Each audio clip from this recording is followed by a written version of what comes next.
Hi hello friends, എല്ലാവർക്കും നമ്മുടെ സുമി മുഫാസ് മൺസിലോട്ട് സ്വാഗതം.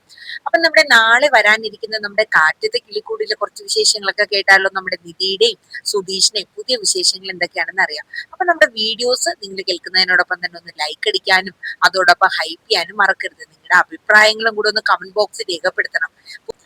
ആദ്യമായി നമ്മുടെ ചാനൽ കാണുന്നവരാണെങ്കിൽ ഒന്ന് ചാനൽ സബ്സ്ക്രൈബ് ചെയ്ത് ഇവിടെ വെച്ചോളൂ കേട്ടോ. അപ്പൊ നമ്മുടെ ഈ ചാനലിൽ തന്നെ നമ്മൾ കൃത്യം 1 മണിക്ക് ഉച്ചയ്ക്ക് നമ്മുടെ ഇവർ വിവാഹിതരായാൽ എന്ന പരമ്പരയുടെ ഇന്നത്തെ ഫുൾ വിശേഷം ഇട്ടിട്ടുണ്ട് കേട്ടോ. കൃത്യം 7 മണിക്ക് കാറ്റത്തെ കിളിക്കൂട്, വൈകിട്ട് 7 മണിക്ക് കേട്ടോ. കാറ്റത്തെ കിളിക്കൂട് നാളെ വരാനിരിക്കുന്ന ഒരു പ്രൊമോയാണ് ഞാൻ ഇപ്പോ ഇടുന്നത് കേട്ടോ. അപ്പൊ എല്ലാവരും നമ്മുടെ വീഡിയോസ് ഒക്കെ ഒന്ന് കേട്ട് സപ്പോർട്ട് ചെയ്യണം കേട്ടോ. അപ്പൊ നാളത്തെ വിശേഷത്തിലൂടെ നമുക്ക് പോകാം. അങ്ങനെ നമ്മുടെ നീതു നീതുവിന്റെ വീട്ടില് നല്ല അടിപൊളിയായിട്ട് പെർഫോം ചെയ്യാണ്. കാര്യം വേറൊന്നുമില്ല, ആ പോലീസുകാര് വന്ന് അഖിലിനെയും അതുപോലെ നമ്മുടെ നീതുവിന്റെ അമ്മയും അച്ഛനെയും ഒക്കെ നല്ല രീതിക്ക് തന്നെ ഡോസ് കൊടുത്ത് ഒച്ചയെടുക്കാനായിട്ടോ. അപ്പം അങ്ങനെ സംസാരിച്ചുകൊണ്ടിരിക്കുന്ന സമയത്ത് നീതുവിന് ഭയങ്കര വിശപ്പൊന്നും തന്നെ കേട്ടോ. നീതു പോയി ഫുഡൊക്കെ എടുത്ത് കഴിക്കുകയാണ്. അപ്പൊ സീതയും ചന്ദ്രനും ഒക്കെ ഇങ്ങനെ നോക്കുന്നുണ്ട്. കണ്ടില്ലേ അവളുടെ ഒരു അഹമ്മതി, വല്ലതും പറയാൻ പറ്റുമോ? എന്തെങ്കിലും പറഞ്ഞാൽ അപ്പൊ തന്നെ പോലീസിനെ വിളിക്കാൻ അവര് നമ്പറും കൂടെ കൊടുത്തിട്ടാ പോയിക്കണത്. സീത മനസ്സിൽ ഇങ്ങനെ പറഞ്ഞുകൊണ്ടിരിക്കുകയാണ്. ആ സമയത്ത് നീതു ഫുഡ് എടുത്ത് വെച്ചിട്ട്, ഇവിടെ എന്തൊക്കെ ഉണ്ടാക്കി വെച്ചേക്കണേ? ദേ, നാളെ മുതൽ എനിക്ക് ഇഷ്ടപ്പെട്ട ഭക്ഷണം ഉണ്ടാക്കിയാൽ മതി ഇവിടെ. ഞാൻ പറയാം ആലോചിച്ചിട്ട് എന്താ വേണ്ടതെന്ന്. അപ്പൊ കഴിച്ചുകൊണ്ടിരിക്കുന്നതിന്റെ ഇടയിൽ നീതുവിന്റെ പെട്ടെന്ന് ഫുഡ് ഒരു ചുമ കുത്തേനെ കേട്ടോ. അപ്പം അഖിലിന്റെ നേരെ നീതു നോക്കും. എന്താ നോക്കി നിൽക്കണത്? പോയി എനിക്ക് കുടിക്കാൻ വെള്ളം എടുത്തോണ്ടോ. അപ്പൊ അഖില് ദേഷ്യപ്പെട്ടോണ്ട് അമ്മയെ നോക്കിയാണ്, സീതയെ നോക്കിയാണ്. അപ്പൊ സീത പറഞ്ഞു, പോയി കുറച്ച് വെള്ളം എടുത്തോണ്ട് വാ നീ എന്ന് പറയും. അങ്ങനെ വെള്ളം കൊണ്ടൊന്ന് കൊടുക്കുകയാണ്. എന്ത് പറഞ്ഞു, എന്തേ എന്നെ തല്ലാൻ തോന്നുന്നുണ്ടോ? ആ കൈയിട്ട് എനിക്കൊരു തല്ലിങ്ങി തന്നേ, എന്നിട്ട് വേണം എനിക്ക് പോലീസിനെ ഒന്ന് വിളിക്കാൻ. അഹങ്കാരത്തിനൊക്കെ കുറച്ച് കൈയും കാലും വെച്ചിരിക്കുന്ന കുറെ ആൾക്കാരാണ് ഇവിടെ. അതെ, അമ്മയുടെ അടുത്ത് ഒരു കാര്യം ചോദിക്കട്ടെ ഞാന്? അല്ല, അമ്മ എപ്പോഴും എന്റെ അടുത്ത് പറഞ്ഞുകൊണ്ടിരിക്കുന്നുണ്ടല്ലോ, ഇവിടെ നിറങ്ങിപ്പോ, ഇവിടെ നിറങ്ങിപ്പോ, നിങ്ങൾ എന്നെ പ്രസവിച്ചതല്ലേ എന്ന് നീതു ചോദിക്കുന്നു കേട്ടോ. അപ്പോഴേക്ക് സീത ഒന്നും മിണ്ടിയില്ല. എപ്പ നോക്കിയാലും ഇറങ്ങിപ്പോ ഇറങ്ങിപ്പോ. നിങ്ങൾ നിൽക്കുന്ന വീട്ടിലാ ഞാനും നിൽക്കേണ്ടത്. ഞാൻ എങ്ങോട്ട് ഇറങ്ങിപ്പോവാനാ നിങ്ങൾ ഈ പറയണത്? ഇനി എന്റെ മെക്കിട്ട് കയറുകയോ എന്റെ നേരെ തിരിഞ്ഞ് കൈ പൊക്കുകയോ ചെയ്താ ഇവിടെ ഒറ്റ എണ്ണം പുറം ലോകം കാണൂല. അച്ഛനോട് എനിക്ക് ദേഷ്യമൊന്നുമില്ല കേട്ടോ. കാരണം അച്ഛൻ എനിക്ക് എപ്പോഴും എന്നെ അങ്ങനെ തല്ലാനോ ഒന്നിനും നിൽക്കാറില്ല. അതുകൊണ്ട് അച്ഛനോട് എനിക്ക് ദേഷ്യമില്ല.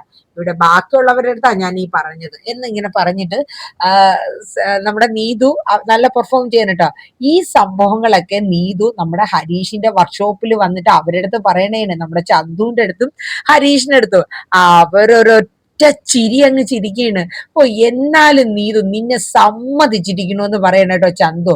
അപ്പൊ ഹരീഷ് പറഞ്ഞു, എനിക്കാണെങ്കിൽ ഭയങ്കര പേടിയായിരുന്നു, നിന്നെ അവര് തല്ലുവോ എന്നൊക്കെയുള്ള ഭയപ്പാടായിരുന്നു നീതു.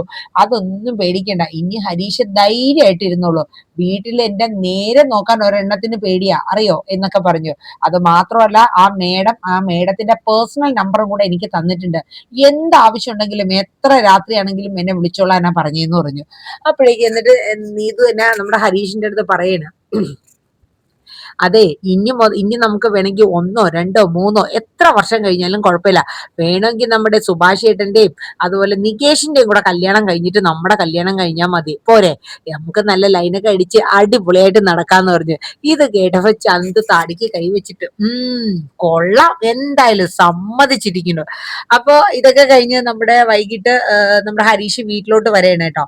അപ്പൊ വീട്ടിൽ വന്ന് ഫുഡൊക്കെ എല്ലാരും ഒരുമിച്ചിരുന്ന് ഇങ്ങനെ കഴിക്കാനായിട്ട് തുടങ്ങിയ സമയത്ത് ഹരീഷ് ഒരൊറ്റ ചിരി ചിരിക്കാൻ കേട്ടോ. അപ്പൊ നികേഷ് ചോദിച്ചു, അല്ല എന്താ ഇത്ര വലിയ ചിരിക്കാൻ? ഇവിടെ ആരും തമാശയൊന്നും പറഞ്ഞില്ലല്ലോ ഹരീഷ് ഏട്ടാ. അപ്പോഴേക്ക് സുഭാഷ് ചോദിക്കുന്നുണ്ട്, ഞാൻ കുറച്ച് മുന്നേ ആയിട്ട് നിന്റെ മുഖം ശ്രദ്ധിക്കുന്നുണ്ട് ഹരീഷേ. നിനക്കെന്തോ ഒരു ഭയങ്കര കോമഡി പോലെ ഒരു ചിരിയൊക്കെ കുറച്ച് നേരായിട്ട് നീ ഭയങ്കര സന്തോഷമായിട്ട് നിൽക്കുകയാണല്ലോ. അപ്പൊ സുധീഷ് ചോദിച്ചു, അല്ല, ആ നീതുവിനെ കൊണ്ടുവിട്ടിട്ട് നിനക്ക് യാതൊരു സങ്കടവും ഇല്ലേടാ? നിനക്ക് സന്തോഷമാണോ?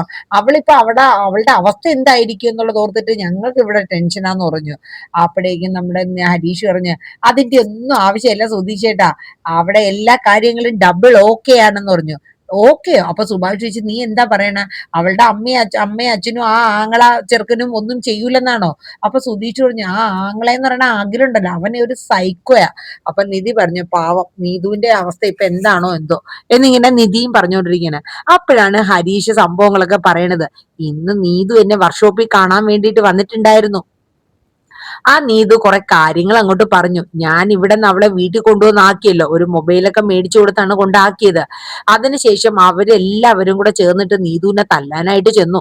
നീതു വിട്ടുകൊടുക്കോ? നീതു അപ്പൊ തന്നെ ഞാൻ വാങ്ങിച്ചെടുത്ത ആ മൊബൈലില് പോലീസ് സ്റ്റേഷനിലോട്ട് വിളിച്ചിട്ട് പറഞ്ഞു, എന്റെ വീട്ടിൽ എന്നെ ഇവിടെ ഗാർഹിക പീഡനം നടത്തുകയാണ് എന്റെ ആങ്ങളെയും എന്റെ അച്ഛനും അമ്മയും കൂടെ ചേർന്ന്. നിങ്ങൾ ഇപ്പൊ എത്തിയില്ലെങ്കിൽ എന്റെ ശവം മാത്രമേ ഇവിടുന്ന് കിട്ടുള്ളൂ. എന്നിട്ട് വീടും അഡ്രസ്സും കാര്യങ്ങളും ഒക്കെ നീതു അങ്ങോട്ട് പറഞ്ഞു കൊടുക്കുകയാണ്. വിളിച്ചു തീർന്നില്ല, ഒരു 10-15 മിനിറ്റിനകത്ത് എന്നെ കുറെ വനിതാ പോലീസ് അങ്ങോട്ട് വരെയാണ്. അവര് വന്നപ്പോഴേക്കും അഖിലിനെയും അതുപോലെ തന്നെ അവന്റെ നീതുവിന്റെ അമ്മയും അച്ഛനും ഒക്കെ വിളിച്ച് അങ്ങോട്ട് കൊടഞ്ഞ് നല്ല താക്കീത് കൊടുക്കുകയാണ്. എന്റെ നീതുവിന് ആ വന്ന മേഡം, വനിതാ പോലീസ് അല്ലേ വന്നത്, അവരുടെ പേഴ്സണൽ നമ്പറും കൂടെ കൊടുത്തു. ഏത് രാത്രിയിലാണെങ്കിലും എന്ത് അത്യാവശ്യമാണെങ്കിലും കുട്ടി വിളിച്ചോണോന്നും പറഞ്ഞ് നീതുവിന് നമ്പറും കൊടുത്തു. നീതു അവരെയൊക്കെ ഉരുക്കും കണക്ക് എന്നെ ആ മേഡത്തിന്റെ അടുത്ത് പറഞ്ഞു. അഖിലിനെ പ്രത്യേകിച്ച് പറഞ്ഞു. അഖിലിനെ കൊണ്ട് ഒരു വൈറ്റ് പേപ്പറിൽ എഴുതി മേടിച്ച് ഒപ്പിട്ടും കൂടെ മേഡം കൊണ്ടുപോയിട്ടുണ്ടെന്ന് പറഞ്ഞു. ഇത് കേട്ടപ്പോ അവർക്കൊക്കെ ഭയങ്കര സന്തോഷമായി. ആഹാ, നീതു ആള് കൊള്ളാലോ എന്ന് സുഭാഷ് പറഞ്ഞു. അപ്പൊ സുധീഷ് പറഞ്ഞു, ഇത്രയും ധൈര്യമോ? അപ്പൊ നിധി പറഞ്ഞു, എന്തായാലും ഏറ്റു, ആ കുട്ടിക്ക് സമാധാനം ഉണ്ടാവുമല്ലോ. എന്നാലും അതത്ര ഒരു ഇതല്ല അല്ലെ വീട്ടുകാരെ കുറിച്ച് എന്നുള്ള ഒരു രീതിയിൽ ഇങ്ങനെ പറഞ്ഞുകൊണ്ടിരുന്നു. അപ്പൊ സുധീഷ് ചോദിച്ചു, അല്ല നിധിക്ക് എന്താ സങ്കടമായോ എന്ന് ചോദിച്ചു. നീതു ശരിക്കും ചെയ്തതല്ലേ ശരിയായ കാര്യം. അപ്പോഴേക്കും നമ്മുടെ നിധി പറഞ്ഞു, അതല്ല, ഞാൻ പണ്ട് ഇതുപോലെ എന്നെ ഉപദ്രവിച്ച സമയത്ത് എനിക്കൊന്നും പോലീസിനെ വിളിക്കാനോ അങ്ങനത്തെ ബുദ്ധിയൊന്നും എനിക്ക് തോന്നിയില്ലല്ലോ എന്ന് ഞാൻ പറഞ്ഞതാന്ന് പറഞ്ഞു. അപ്പൊ സുധീഷ് പറഞ്ഞു, നിധിക്ക് അതിനുള്ള ധൈര്യമൊന്നുമില്ല, നിധി വെറും പാവാ, തന്റെ അച്ഛനെയും അമ്മയും അല്ലെങ്കിൽ ഏട്ടനെയും ഒന്നും ആരും വേദനിപ്പിക്കുന്നതെന്നും നിധിക്ക് ഇഷ്ടമല്ലല്ലോ എന്ന് പറഞ്ഞു. അപ്പൊ നമ്മുടെ നികേഷ് പറഞ്ഞു, എന്തായാലും നീതുവിന് നമ്മുടെ ഹരീഷ് ഏട്ടനെ ജീവനാണെന്നുള്ളത് ഉറപ്പാ, കാരണം എന്ന് വെച്ചാൽ ഇങ്ങനെ ആയിരിക്കണം എന്ന് പറഞ്ഞു. അപ്പൊ സുധീഷ് പറഞ്ഞു, അത് ശരിയാട്ടോ, എടാ ഹരീഷേ, നിന്നെ അവള് എന്തായാലും വിശ്വസിക്കുകയും അതുപോലെ സ്നേഹിക്കുകയും ചെയ്യുന്നുണ്ട്, അതിന്റെ ഒരു തെളിവാട്ടോ ഇത്. നിനക്ക് വേണ്ടി എന്തും ചെയ്യാൻ തയ്യാറായിട്ട് നിൽക്കുകയാണ്. എന്നിട്ട് നമ്മുടെ സുധീഷ് അപ്പൊ തന്നെ പറയാണ്, ഇതുപോലെ തന്നെയായിരുന്നു ഞാൻ നിധിയുടെ കാര്യത്തിലും. നിധിക്ക് വേണ്ടിയിട്ട് ഞാൻ എന്തെല്ലാം കഷ്ടപ്പെട്ട് എന്തെല്ലാം ആത്മാർത്ഥമായിട്ട് ചെയ്തു. ആ സ്നേഹമൊക്കെ തട്ടിമറിച്ച് പോകാണ്ടിരുന്നാ മതിയായിരുന്നു. അപ്പോഴേക്കും നിധി ഇങ്ങനെ നമ്മുടെ സുധീഷിനെ നോക്കണം കേട്ടോ. എന്ന് വെച്ചാ സുധീഷിന്റെ ഡയലോഗ് ഇടയ്ക്ക് സുധീഷിന് ഒരു അസ്ഥാനത്ത് ഒരു ഡയലോഗ് ഇടലുണ്ടല്ലോ. അപ്പോഴേക്കും സുധീഷ് മനസ്സിൽ, അയ്യോ ഇതിപ്പൊ പറയണ്ടായിരുന്നു, പറഞ്ഞത് അബദ്ധമായെന്നാ തോന്നുന്നേ എന്ന് പറഞ്ഞിട്ട് നിധി സോറി, ഞാൻ പെട്ടെന്ന് അങ്ങ് ഒരു ഓളം പോലെ പറഞ്ഞു എന്നേ ഉള്ളൂ. നിധി സുധീഷിനെ തുറുപ്പിച്ച് ഇങ്ങനെ നിധി നോക്കാൻ കേട്ടോ. വീണ്ടും പതുക്കെ തന്നെ സുധീഷ് ആ ചോറ് കൊടുത്തോണ്ട് അടുക്കളയിലോട്ട് ഒരൊറ്റ എസ്കേപ്പ്. അത് കഴിഞ്ഞ സുധീഷ് അവിടെ നിന്ന് ഒളിഞ്ഞു നോക്കാൻ കേട്ടോ, നിധിയുടെ മുഖഭാവങ്ങളൊക്കെ എന്താണെന്ന് അറിയാൻ. ആ സമയത്ത് സുധീഷ് ഓട്ടം കണ്ടപ്പോ നിധിക്ക് ഒരൊറ്റ ചിരിയായിരുന്നു കേട്ടോ. കാര്യം ഹരീഷിനും നികേഷിനും സുഭാഷിനും പെട്ടെന്ന് ടെൻഷനായി നിധിയുടെ മുഖം മാറിയപ്പോ. പക്ഷെ നിധിയുടെ ചിരി കണ്ടപ്പോഴേക്കും അവർക്ക് സമാധാനമാവേണ്ട, അങ്ങനെ അവര് കൂട്ട ചിരിയായിരുന്നു കേട്ടോ. അത് കഴിഞ്ഞ് പിറ്റേ ദിവസം നമ്മുടെ നിധി വീടിന്റെ ഉമ്മറത്തോട്ട് ചെന്നപ്പോഴത്തേക്ക് നമ്മുടെ ഭാസ്കരൻ ഇരുന്ന് നഖം വെട്ടാണ്. നിധി നോക്കുമ്പോ ഇത് വെട്ട് കണ്ട് ഞാൻ ഒരു കൊല്ലമായി എന്ന് തോന്നുമല്ലോ എന്നിങ്ങനെ പറഞ്ഞു കേട്ടോ. അപ്പൊ ഭാസ്കരൻ ചോദിച്ചു, ഞാൻ നഖം വെട്ടണം നോക്കാനായിട്ടാണോ വന്നത്? അല്ല വേറെ പണിയൊന്നുമില്ലേ? ബാക്കിയുള്ളവര് എന്നെ കണ്ടാ ഞാൻ എന്തെങ്കിലും മിണ്ടിയാ കുറ്റം, നീ ഇങ്ങോട്ട് വന്ന് എന്നെ മിണ്ടിപ്പിച്ചിട്ട് എന്റെ വായിരിക്കുന്ന കേൾക്കാനാണോ? പക്ഷെ അവന്മാരെ ഞാൻ കുറ്റമൊക്കെ പറയുമെങ്കിലും നിന്നെ ഞാൻ ഒന്നും പറയാറില്ല കേട്ടോ എന്ന് നിധിയെ എടുത്ത് ഭാസ്കരൻ പറയാണ്. അപ്പൊ നിധി പറഞ്ഞു, എനിക്കൊരു കാര്യം പറയാനുണ്ട്. വേണ്ടേ, എന്നോട് ഇനി കാര്യങ്ങൾ പറഞ്ഞ് ഞാൻ അതിന്റെ മറുപടി പറഞ്ഞ് പിന്നെ അത് പുലിവാലാവും, അതുകൊണ്ട് എന്തിനാ എന്നെ വെറുതെ വിട്ടേരെ മോളെ എന്ന് പറഞ്ഞു. അപ്പോഴേക്കും നിധി പറഞ്ഞു, പറ്റൂല, എനിക്ക് അച്ഛനോട് ചില കാര്യങ്ങൾ പറഞ്ഞേ പറ്റുള്ളൂ എന്ന് പറയാം. ആട്ടെ, എന്ത് കാര്യമാണ് നിനക്ക് പറയേണ്ടത്? അല്ല, അച്ഛന് സുഭാഷ് ഏട്ടന്റെ കാര്യത്തിൽ എന്തെങ്കിലും ഉത്തരവാദിത്വം ഉണ്ടോ? അതെന്താ അങ്ങനെ ചോദിച്ചത്? അല്ല, ഇത്രയും നാളായിട്ട് സുഭാഷ് ഏട്ടന് ഒരു കല്യാണ ആലോചന കൊണ്ടുവരികയോ കല്യാണം നടത്തുന്നതിനെ കുറിച്ചോ അച്ഛൻ എന്തെങ്കിലും ഒരു വീണ്ടും വിചാരം ഉണ്ടോ? അമ്മ ഇല്ല, അപ്പൊ ഉത്തരവാദിത്വത്തോടു കൂടി എല്ലാ കാര്യങ്ങളും അറിഞ്ഞു ചെയ്യേണ്ടത് അച്ഛനല്ലേ എന്ന് പറഞ്ഞു. അപ്പോഴേക്കും ഭാസ്കരൻ പറഞ്ഞു, നന്നായി, ഒരു എന്താ, എനിക്ക് ഈ നാട്ടുകാരൊരു പേരിട്ട് തന്നിട്ടുണ്ട്, വെള്ളം അടിച്ചും അല്ലെങ്കിൽ കത്തിക്കുത്തും ഒക്കെ നടത്തണ ഒരു ഗുണ്ട എന്നുള്ള പേര്. ഭാസ്കരൻ എന്ന് പറഞ്ഞാൽ അങ്ങനെയാണ് നാട്ടുകാരുടെ ഒരു ഇത്. ആ ധാരണയുള്ള ഞാൻ ഏത് വീട്ടിൽ ചെന്നാ മോളെ പെണ്ണ് ചോദിക്കേണ്ടെന്ന് ചോദിച്ചു. അങ്ങനെയൊന്നുമില്ല. ഈ വീട്ടിൽ ഒരു പെൺകുട്ടിയും കൂടെ കടന്നു വരികയാണെങ്കിൽ ആ വീടിന്റെ ചീത്തപ്പേരും കാര്യങ്ങളൊക്കെ മാറും. പക്ഷെ ആരും അതിനു വേണ്ടി ശ്രമിക്കുന്നില്ല.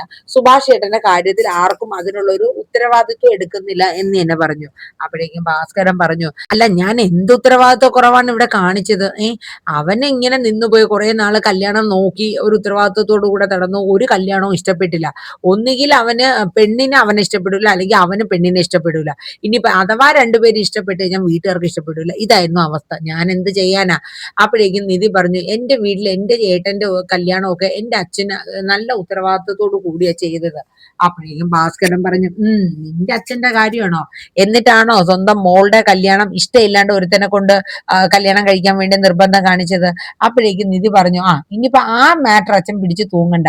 സുഭാഷ് ഏട്ടന്റെ കാര്യത്തിൽ എന്തായാലും ഒരു തീരുമാനം എടുക്കണം. ഒരു പെൺകുട്ടിയും കൂടെ ഈ വീട്ടിൽ കടന്നു വരികയാണെങ്കിൽ ഈ വീടിന്റെ എല്ലാ ഇതും മാറിക്കൊള്ളും. അല്ല അപ്പൊ നീ പെൺകുട്ടിയല്ലേ എന്ന് ഭാസ്കരൻ ചോദിക്കുകയാണ്. അതല്ല അച്ഛാ, ഒരു പെൺകുട്ടിയും കൂടെ വന്നു കഴിഞ്ഞാല് അപ്പൊ ആ ഒരു പെൺകുട്ടികൾ വാഴില്ല, പെണ്ണുങ്ങൾ വാഴില്ല എന്നൊക്കെ ഉള്ള ഒരു പേരുദോഷങ്ങളൊക്കെ മാറിക്കിട്ട്. എന്റെ പൊന്നു മോളെ, നിനക്ക് ഈ നാടിനെ കുറിച്ചൊന്നും അറിഞ്ഞൂടാ. നീ വന്നിട്ട് 3-4 മാസമല്ലേ ആയിട്ടുള്ളൂ. ഇവിടെയുള്ള ആൾക്കാർ അങ്ങനെ അതിന്റെയൊക്കെ മൂടിക്കെട്ടലൊന്നും നമുക്ക് പറ്റണ കാര്യമില്ല. പക്ഷെ അച്ഛൻ എന്തൊക്കെ പറഞ്ഞിരുന്നാലും സുഭാഷ് ഏട്ടന്റെ കാര്യത്തിന് ഒരു തീരുമാനം എടുക്കണം. അല്ല, നിനക്കെന്ത് സുഭാഷ് ഏട്ടന്റെ കാര്യത്തിൽ ഇത്ര ഒരു ഇത്? അപ്പൊ നിധി പറയുന്നുണ്ട്, എനിക്ക് എന്റെ ഏട്ടനെ പോലെ തന്നെയാ സുഭാഷ് ഏട്ടൻ. സുഭാഷ് ഏട്ടൻ ഇവിടെ അടുക്കളയിൽ കിടന്ന് ഈ ആഹാരം ഉണ്ടാക്കി നടക്കലും അല്ലാണ്ട് പണിക്ക് പോകും. അല്ലാണ്ട് ആ സുഭാഷ് ഏട്ടന്റെ ജീവിതത്തെ കുറിച്ചോ ഒന്നും, പ്രായവും കൂടി വരെയില്ലേ, ഒരു ഉത്തരവാദിത്വം ആരും കാണിക്കുന്നില്ല. ഒരിടയ്ക്ക് ഒരു ഉത്തരവാദിത്വം എല്ലാരും കാണിക്കലായിരുന്നു. ഇപ്പൊ ഒരു അനക്കവും ഇല്ല, ഒന്നുമില്ല. അതെന്താന്ന് നിധിക്ക് അറിയേണ്ടത്.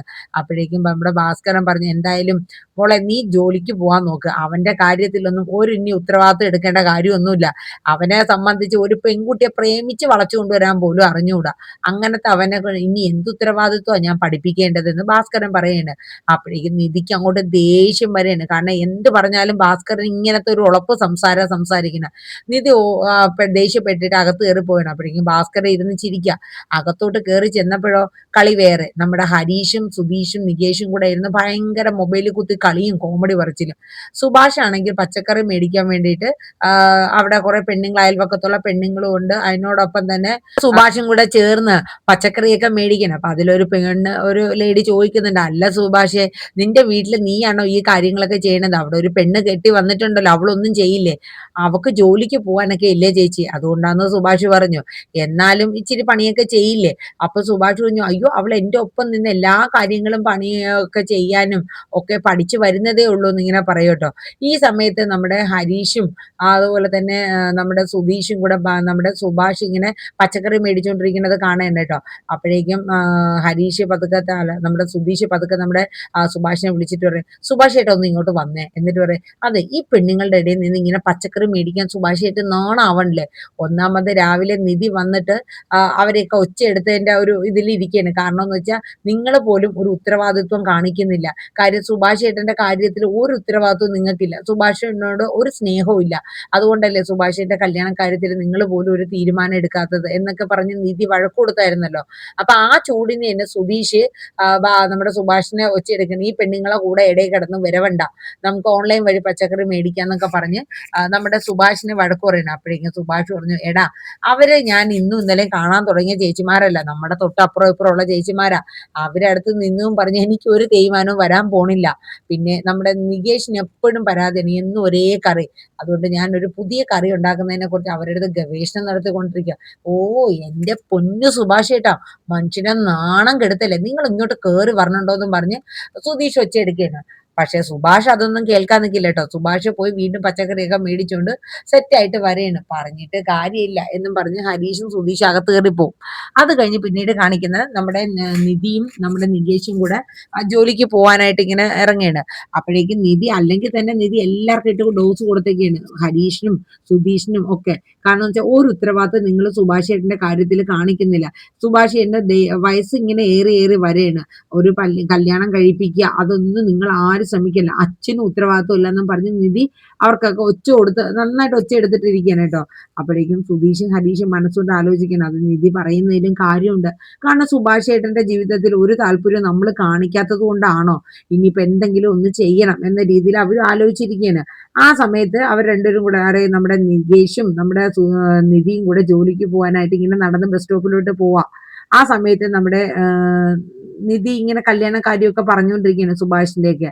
അപ്പം നമ്മുടെ നികേഷിനോട് നമ്മുടെ നിധി ചോദിക്കുന്നുണ്ട്, അല്ല സുഭാഷ് ചേട്ടൻ എങ്ങനത്തെ ഒരു പെൺകുട്ടിയാ നിന്റെ സങ്കല്പത്തിൽ? അപ്പൊ നമ്മുടെ നികേഷ് പറയുന്നുണ്ട്, അതെ നിധിയേട്ടത്തെ പോലെയുള്ള ഒരു പെൺകുട്ടി മതി. അതെന്താടാ?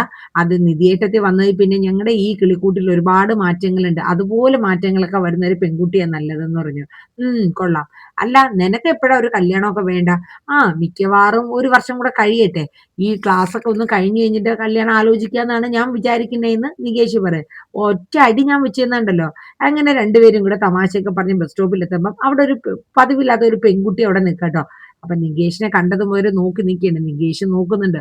അപ്പൊ അത് നിധിയുടെ ശ്രദ്ധയിൽപ്പെടുകയാണ്. നിധി ചോദിച്ചു, എന്താണ് ഇവിടെ അങ്ങോട്ടും ഇങ്ങോട്ടും? ആരാന്നറിയില്ല, പുതിയ ഏതോ താമസക്കാർ വന്നിട്ടുണ്ടെന്ന് തോന്നുന്നു നിധിയേട്ടത്തി. അല്ല ഇവിടെയുള്ള എല്ലാ പെൺകുട്ടികളെയും നിനക്കറിയോ? ഒരുവിധം എല്ലാവരെയും എനിക്കറിയാം. അല്ല അപ്പൊ നിന്റെ കോളേജിൽ ഒരു ലവ് അഫെയർ ഉണ്ടായിരുന്നല്ലോ, അതെന്തേ? അവൾ എന്നെ ഫ്രണ്ട് ആയിട്ടാ കാണുന്നത്, ഫ്രണ്ട്ഷിപ്പ് മാത്രമേ ഉള്ളൂ എന്ന് പറഞ്ഞു. അത് ഞങ്ങൾ വിട്ടു, എന്തായാലും ഇത് നോക്കട്ടെ. അപ്പോഴേക്കും നിധി ആ കുട്ടിയെ നോക്കിയാണ്. നികേഷ് നോക്കിയില്ലെങ്കിലും ആ കുട്ടി നികേഷിന് ഇടയ്ക്കിടയ്ക്ക് ഇങ്ങനെ നോക്കുന്നുണ്ട്. അങ്ങനെ അവര് എല്ലാവരും ചിരിച്ചിങ്ങനെ നിൽക്കുന്ന ഒരു സീനോട് കൂടെയാണ് നാളത്തെ കാറ്റത്തെ കിളിക്കൂട് വൈൻഡപ്പ് ആവണത്. അപ്പൊ എല്ലാവർക്കും നല്ലൊരു ശുഭരാത്രി പറഞ്ഞുകൊണ്ട് തന്നെ നമ്മുടെ കാറ്റത്തെ കിളിക്കൂടിന്റെ പ്രൊമോ ഇവിടെ വൈൻഡപ്പ് ചെയ്യാണ്. അപ്പം 1 മണിക്ക് ഉച്ചക്കിട്ട് നമ്മുടെ ഇവർ വിവാഹിതരായാൽ ഇന്നത്തെ വിശേഷം ഇട്ടിട്ടുണ്ട്. എല്ലാ ദിവസവും ഉച്ചയ്ക്ക് 1 മണിക്ക് നമ്മൾ ഇവർ വിവാഹിതരായാൽ ഇടുന്നുണ്ട്. എല്ലാവരും നമ്മുടെ വീഡിയോസ് ഒക്കെ ഒന്ന് സപ്പോർട്ട് ചെയ്യണം കേട്ടോ. അപ്പൊ Tata, bye bye, take care, thank you.